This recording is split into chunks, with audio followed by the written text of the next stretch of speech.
एक रात मनोज बाबू अपनी पत्नी मोना के साथ शादी की पार्टी से अपने घर को लौट रहे थे। रात ज़्यादा होने की वजह से कोई सवारी गाड़ी नहीं मिल रही थी। मनोज बाबू का घर मुश्किल से 3 किलोमीटर की दूरी पर देहरादून के एक पहाड़ी गांव में था। मुसीबत ये थी कि महीना सावन का था और ऊपर से ज़ोरों की बारिश भी हो रही थी और उन्हें अपने घर पहुंचना भी ज़रूरी था। अतः उन दोनों पति पत्नी ने पैदल ही घर जाने का निश्चय किया। मोबाइल के टॉर्च की मध्यम सी रोशनी में वे दोनों आगे बढ़ने लगे।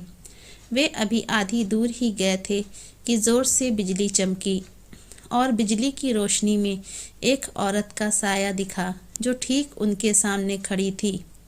इस सुनसान सी सड़क पर रात के अंधेरे में अकेली औरत को देखकर उन्हें डर लगा और मन में तरह तरह के विचार आने लगे कि कहीं ये कोई खैर जो भी होगा देखा जाएगा।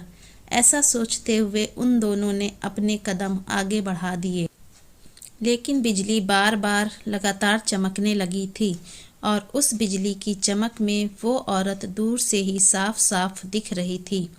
वो औरत उन्हें रुकने का इशारा कर रही थी। उसे देखकर मनोज बाबू की पत्नी की तो हालत ख़राब हो रही थी, लेकिन मनोज बाबू को अब लगने लगा कि ये औरत शायद कोई मुसीबत में है।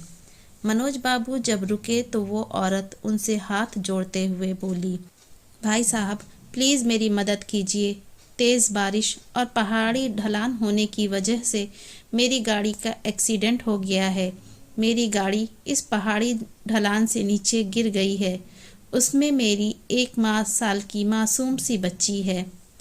प्लीज़ आप दोनों उसे बचा लीजिए।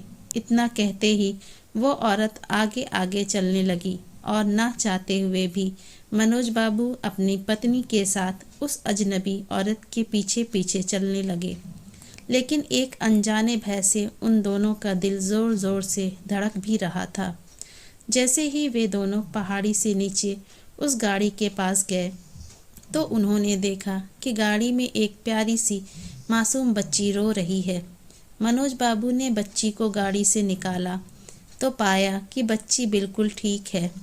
मनोज बाबू ने उस बच्ची को अपनी पत्नी की गोद में दे दिया। फिर मनोज बाबू को लगा कि ड्राइवर की सीट पर भी कोई है।